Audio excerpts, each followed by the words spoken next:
PW Fusion Space, I should also mention Relax RX. Been a great product to spray with herbicides. We're not seeing that yellow flash in soybeans. We're not seeing the stalling out in corn, where you get that 2 or 3 days where it looks like the corn's just not having its best day. This really helps the plant metabolize that herbicide, push through that, and we keep that crop growing. We don't have that stall out for 3 days to a week after we apply the herbicide. Sure. Good. So for the season that we've had this year, what's been one product that's been the most beneficial to your customers? So I'm still going to go to those two. Okay. With the tough spring we had BioBoost to help push through those challenging conditions, and then we also have the Relax that comes in. We were starting to get dry when we were starting to spray some of those herbicides, because that was when we could start to get in. And time you get done, it's getting pretty dry. That also helps with drought stress. So our plants are trying to deal with herbicide stress and drought stress at the same time. If we can push them through that and get them over that hump, saving that 5 or 6 days where they're not just sluggish really can get us pushed forward. And the price point on both of these products is not going to break the bank. Yep. Our return on our investment is very quick, even at today's commodity prices. So. Good. Yeah, I think that's what farmers are really concerned about in times like these. Yeah, so. So I always tell everybody, you're not going to solve all your farm's problems for a $5 or $10 product, but if we can get you $25 for $5, that's good in anybody's. You can't get that at the bank. Yeah. So that's right. So, anything else on any different products that you guys sell? Any different lines, brands, or anything? So I'll touch on two things. I'll touch on Acre by 4-Star Services. They're sitting there behind you. That's been great in our high mag soils. We get a lot of crusting when we're planting beans. Spraying that with our burn down really helps with crusting. Even if we can get another 10,000 beans to pop through without breaking their necks, and after we're getting hard rains like this spring, it'll be very important. So, especially when we're buying, $50 to $70 soybean seed, it gets really expensive. So you want to make sure that you're giving that plant and that seed the best opportunity to grow.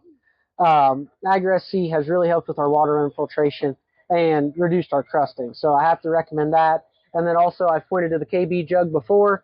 Getting that late season potassium really helps in our bean size and our kernel size on corn.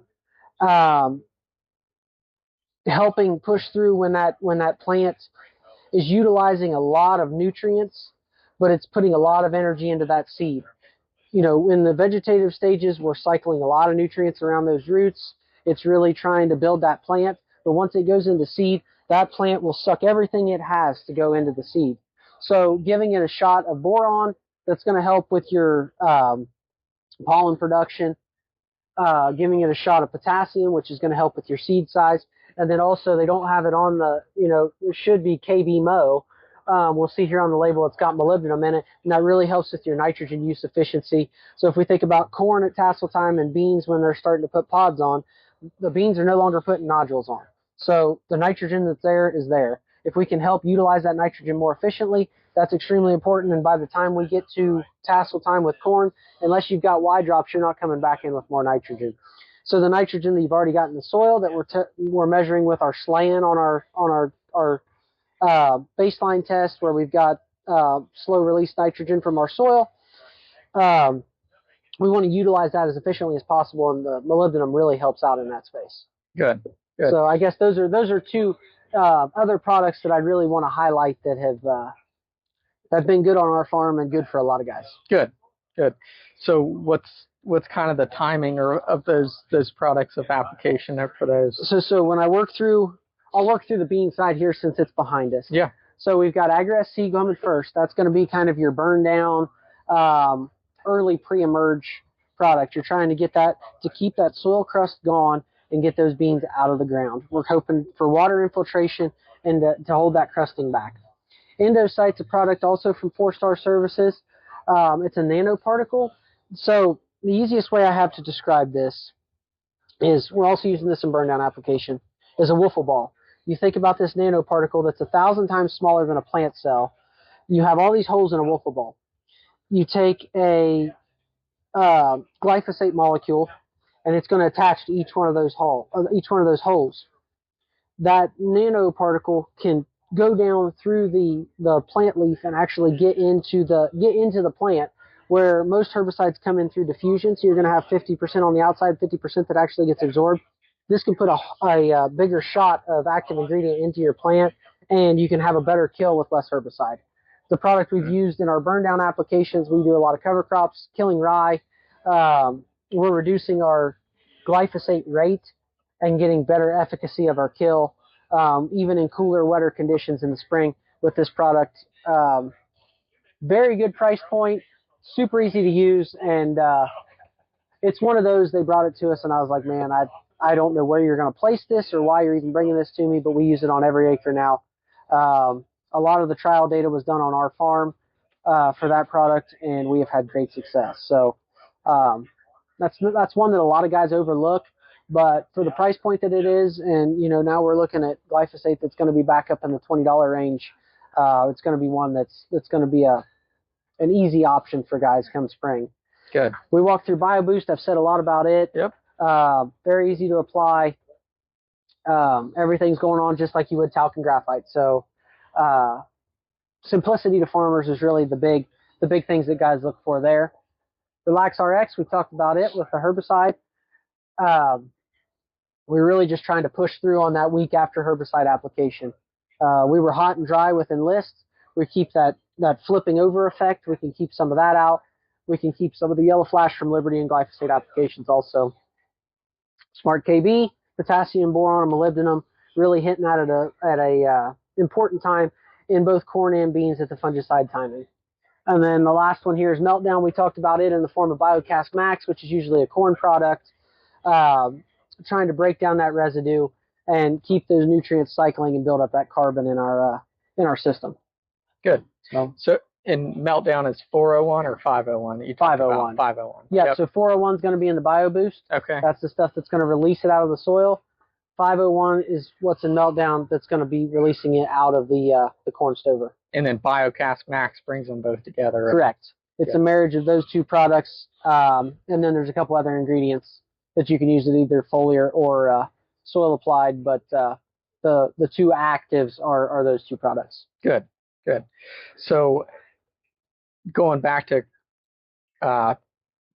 commodity pricing, what have you seen with that market on commodity pricing for input products?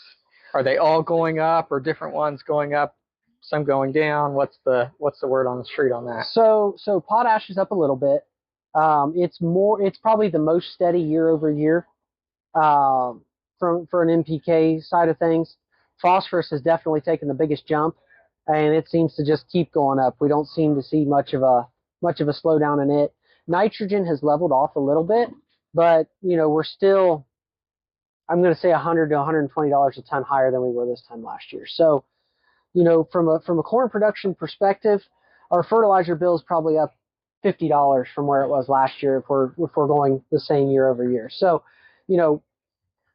our corn price has not moved in a positive direction if our fertilizer price is up $50 an acre. So our spread there has gotten a lot worse from a bottom line standpoint. Yep. And that's got a lot of guys nervous. Yep. And like I said, there's a cost to these products, but if we can, we take that $200 fertilizer bill, we take it down to $100, and we only spend $25, that really tightens that gap up. Sure. And really gives a lot of benefit to these farmers. And we have the research, the proof, not only from our farm, third-party testing and company data that really shows results for these products. Good. What about the grain markets? What are they looking like today? They're about as much fun to look at as the fertilizer markets. Yep. So corn and beans have both come back a little bit from where they were on their summer lows, but we're still not seeing where we need to be as producers to be profitable and stay profitable. And it all comes back to efficiencies. The guys that are going to be efficient and do it right are going to be able to stay in business, but these guys that don't know their numbers and don't know, how to pivot when we're in these situations, we need to be able to call the audible and change up our plan. If we have $300 phosphates, okay, maybe we need to be putting some phosphates on to build that stuff up. But when you're at $900 range, we need to be using biological products to release that $300 stuff we put on a couple of years ago. So having an open mindset and realizing that we need to, change the playbook as we go through. Good. And that's something we do at Easy Custom Ag is we build a playbook for each and every customer to show a program that we would recommend for their specific farm. It's not a blanket program. Some of these products may be in there, or none of them may be in there, depending on your application and what you're actually doing. And we tell the farmers as we go in there, we have the right to call the audible when we come into season. If you get in there and you're in a late planting season, you may need an extra product, or you may need to take one away. It just kind of depends on where we're at. You may miss that side dress nitrogen, and we've got to come in with either urea or something else to clean up and get those nitrogen needs met. Or maybe you've made your side dress application, and hey, we get 10 inches of rain right after. We need to come in there with a BioCast Max and Amino and try to fix that situation that we've got ourselves into because we've lost a lot of that nitrogen, down to the soil. So I guess our biggest thing is we want to keep you as efficient as possible. We want to have the best plan we can in January, but we also understand that those plans are going to change when we get into, March through May. And, we're either done planning and we need to do things quicker, or we're still planning here the 1st of June and, the whole game changes. Yep. So, yep. And a lot of the work that we do is round budgets. We have a profit matrix software that we run with our customers that, show them where their fixed costs, their variable costs, and all of those things fall in real-time numbers, customer per customer. And we come across and, a 200 bushel corn at $4 is where you're going to be, where your break even is. What can we do to get you there? What can we do to lower costs or maybe add some more bushels, more profitable bushels, if we can add another 5 bushel and it only costs us 1, we need to be looking at that in capturing those profitable bushels. We don't want to be adding 10 bushels and it costs us 12 because, it's really good at the coffee shop that we can talk about those extra 10 bushels. But when you go talk to the banker, he doesn't care because it cost you 2 more than what you made. Yeah, that's right. That's right.